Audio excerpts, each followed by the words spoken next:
नमस्कार, ज्ञानज्योती एज्युकेशन मध्ये तुमचं स्वागत आहे. तलाठी आणि सरळ सेवा भरतीच्या दृष्टिकोनातून आपण आज मराठीचे प्रश्न घेऊन येत आहोत. मराठीचे असे प्रश्न जेणेकरून तुमचा एक टॉपिक पूर्ण कव्हर होईल.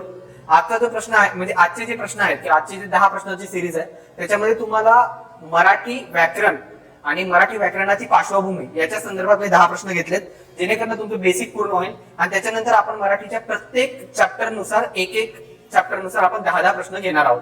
ठीक आहे. तर आजचा आपला पहिला प्रश्न आहे की मराठी जेव्हा आपण वाचतो किंवा मराठी व्याकरण जेव्हा आपण वाचतो तर नेमकं व्याकरण म्हणजे काय. प्रश्न काय की व्याकरण म्हणजे काय. तर याचं उत्तर आहे भाषेचं स्पष्टीकरण करणारं शास्त्र. भाषेचं स्पष्टीकरण करणारं शास्त्र म्हणजेच व्याकरण होय. म्हणजे काय, आपली जी भाषा आहे ती नेमकी काय आहे किंवा तिला स्पष्टीकरण कसं करता येईल. आता याच्यामध्ये महर्षी पतंजली यांनी काय म्हटलंय की व्याकरणाला शब्दानुशासन असं म्हटलेलं आहे.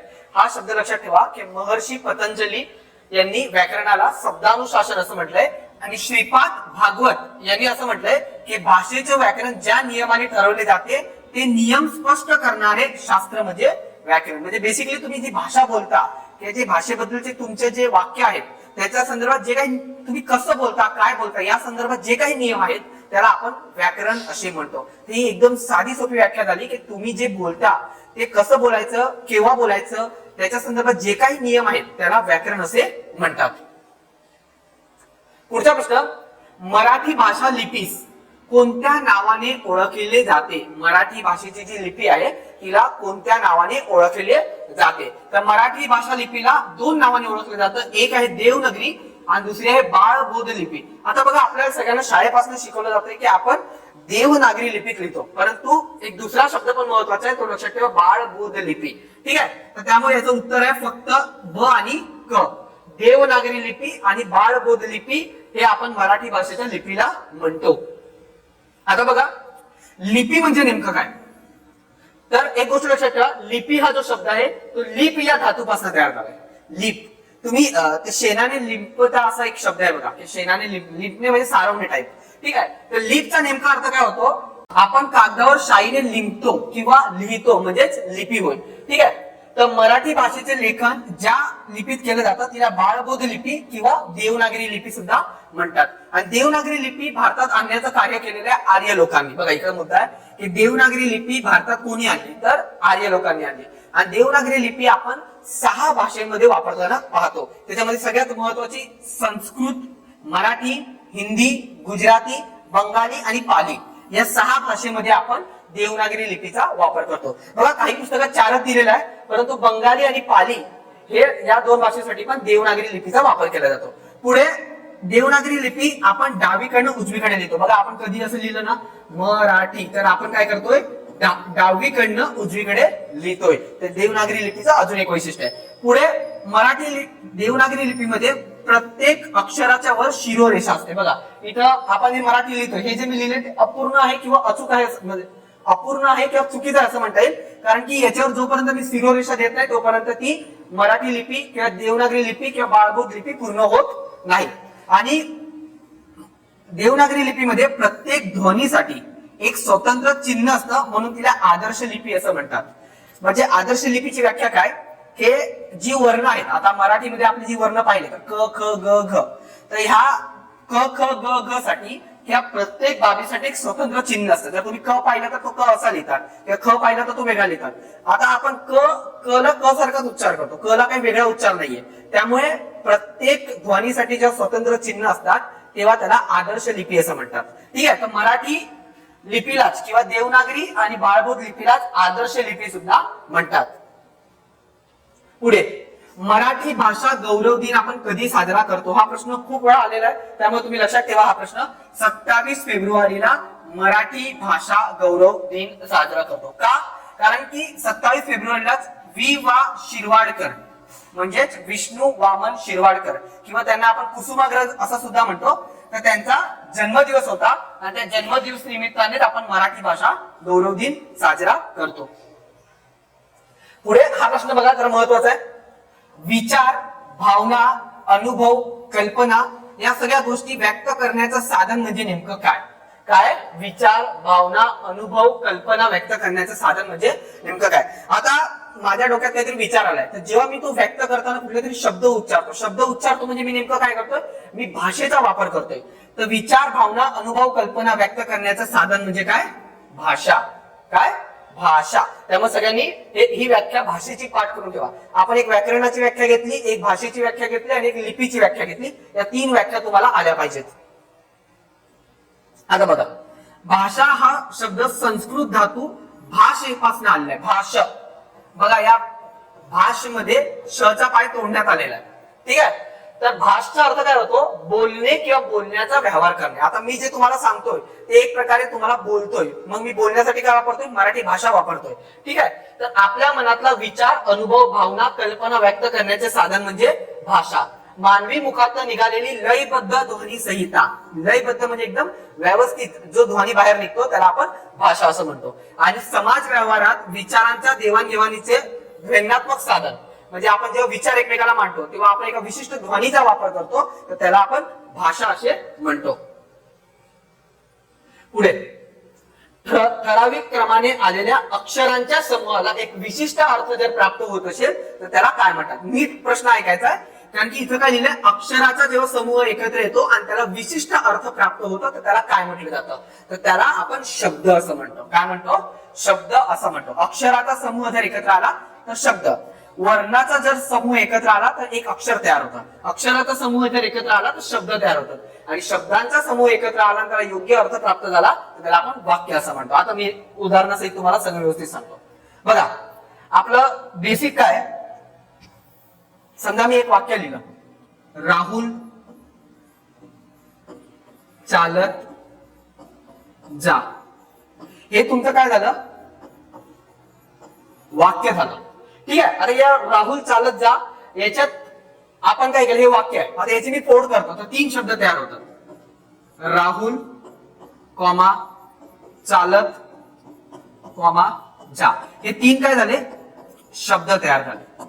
ठीक आहे. आता याची मी अजून फोड केली तर रा हु ल चा ल त जा, हे 7 काय आपले तयार झाले, अक्षर तयार झाले. ठीक आहे. अक्षर किंवा याला ध्वनी सुद्धा असं म्हणतात. काय म्हणतात, अक्षर किंवा ध्वनी. आता याची अजून फोड होते का, तर होते. मग कशी होते, र अधिक आ, ह अधिक उ, ल अधिक अ, च अधिक आ, तसंच इतरांचं पण. तर याला आपण काय म्हणतो, वर्ण किंवा मूलध्वनी.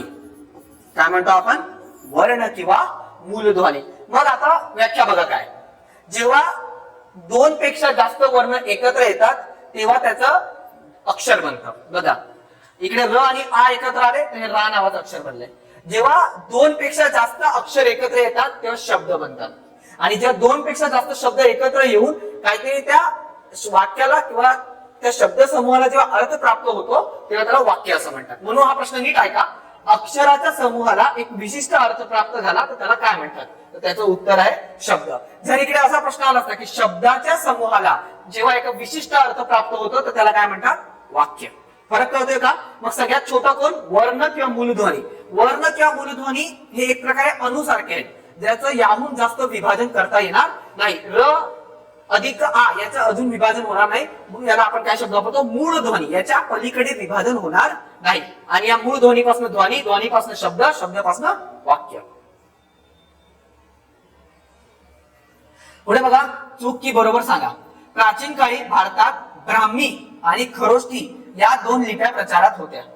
पुढचा मुद्दा आहे, खरोष्टी लिपी ही आर्य भारतीय लिपी आहे. तिसरा मुद्दा आहे की ब्रह्मदेवाने निर्माण केलेल्या लिपीला ब्राह्मी लिपी असं म्हणतात.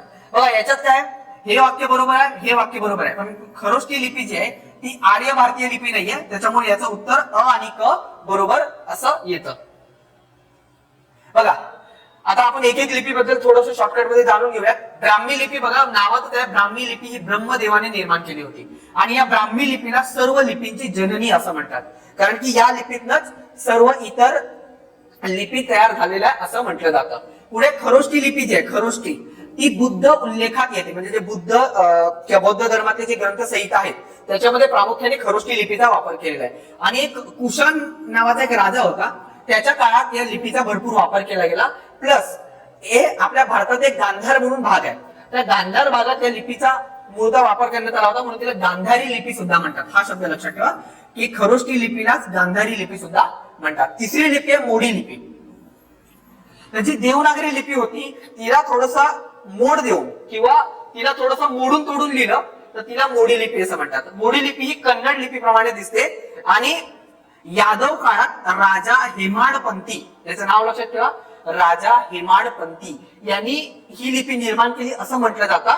आणि त्याच्यामुळे या लिपीला हेमाडपंती लिपी असं सुद्धा म्हटलं जातं. हेमाडपंती लिपी. मग तुम्हाला काय काय लक्षात ठेवायचंय? ब्राह्मी लिपी ब्रह्मदेवाने, खरोष्टी लिपीला गांधारी लिपी पण म्हणतात आणि मोडी लिपीला हेमाडपंती लिपी सुद्धा म्हणतात. आणि अजून एक लक्षात ठेवा की मोडी लिपीचा वापर आपल्या शिवाजी महाराजांच्या काळात आणि पेशवे काळात वापरण्यात आलेला आहे.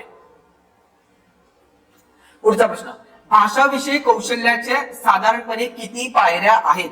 तर याच्या 5 पायऱ्या आहेत. भाषाविषयी कौशल्याच्या 5 पायऱ्या आहेत. हा प्रश्न आलेला ऑलरेडी. तर 5 पायऱ्या काय आहेत? सगळ्यात पहिले श्रवण, मग संभाषण, मग भाषण, मग वाचन आणि मग लेखन. हे तुम्ही लक्षात ठेवा. पहिले आपण ऐकतो, मग बोलतो, मग आपण दुसऱ्यांना ऐकवतो, मग त्याचं वाचन करतो आणि शेवटी लिहितो. पुढे बघा, खानदेश भागात बोलली जाणारी बोली भाषा कोणती? खानदेश भागात बोलली जाणारी बोली भाषा कोणती? आता खानदेश भाग जर आपण बोलले तर जळगाव, धुळे, नंदुरबार हा जो भाग आहे हा आपण प्रामुख्याने खानदेशचा भाग म्हणतो. ठीक आहे. तर तिकडे अहिराणी भाषा बोलली जाते. कुठली? अहिराणी भाषा. अहिराणी भाषेला आपल्या महाराष्ट्रात म्हणजे प्रसिद्धी दिली ती बहिणाबाई चौधरी यांनी. ठीक आहे. बहिणाबाई चौधरी यांचे जे लिखाण होतं ते अहिराणी भाषेत होतं, त्यामुळे या भाषेला आपल्या महाराष्ट्रात प्रसिद्धी आलेली आहे. पुढचा मुद्दा, संत रामदासांनी खालीलपैकी कोणता ग्रंथ लिहिला आहे? ठीक आहे. हा प्रश्न पण ऑलरेडी तलाठी भरतीचा प्रश्न आहे. संत रामदासांनी खालीलपैकी कोणता ग्रंथ लिहिलाय? तर याचं उत्तर आहे मनाचे श्लोक. काय उत्तर आहे? मनाचे श्लोक. बघा, संत रामदास यांचं पूर्ण नाव काय? नारायण सूर्याजी ठोसर. काय नाव आहे? नारायण सूर्याजी ठोसर. आणि यांचे ग्रंथ कुठले आहेत? मनाचे श्लोक, दासबोध आणि करुणाष्टके. काय? मनाचे श्लोक, दासबोध आणि करुणाष्टके. पुढे, कुसुमाग्रज यांनी लिहिलेलं ग्रंथ, काव्य किंवा नाटक कोणतं? आता हा प्रश्न विचारला जाऊ शकतो. कुसुमाग्रज यांचा, कुसुमाग्रज म्हणजे विवा शिरवाडकर. ठीक आहे. यांनी विशाखा नावाचा ग्रंथ लिहिला होता. कुठला लिहिला होता? विशाखा नावाचा ग्रंथ लिहिला होता. बघा, कुसुमाग्रज विवा शिरवाडकर यांनी विशाखा नावाची कादंबरी लिहिली होती 1987 ला आणि त्यामुळे त्यांना ज्ञानपीठ पुरस्कार भेटला होता. हा आपल्या महाराष्ट्रातला दुसरा ज्ञानपीठ आहे. आणि पहिला ज्ञानपीठ पुरस्कार कोणाला भेटलाय? वि.स. खांडेकर यांना. यांची कुठली कादंबरी होती? ययाती कादंबरीला 1974 मध्ये ज्ञानपीठ पुरस्कार भेटला होता. ठीक आहे. तर आता आपण इकडे थांबूयात. मी मराठीचे 10 प्रश्न घेतले पहिल्या चॅप्टरवर. उद्या किंवा परवा आपण पुढच्या चॅप्टरवर 10 प्रश्न मराठीचे घेऊ, जेणेकरून तुमचं सगळं व्यवस्थित होईल. थँक्यू.